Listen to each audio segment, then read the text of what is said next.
The other thing I wanted to ask you about too is the fact that the Fed is now more encouraged, and it seems like the probability of them having a rate reduction in the next meeting is close to reality, even though it doesn't directly affect the mortgage rates, the long-term mortgage rates. What does that do for business owners? Does that allow them to access capital that for less money, and maybe they're thinking, okay, I need to expand, I can do this?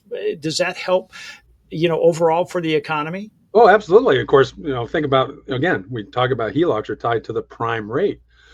Well, the prime rate, historically was a rate that was offered by, to banks' best customers. In a lot of cases, those were companies, corporations. Mm. And so when you start to see the Fed funds rate come down, that should, that is going to more directly help businesses, corporations, employers reduce their cost of borrowing, which that ultimately should be a good thing for those companies and good for the economy overall. And of course, as as we know, there's a guy lives in Washington D.C. in this big white house, and he's been pounding the Fed about lower rates, lower rates, lower rates.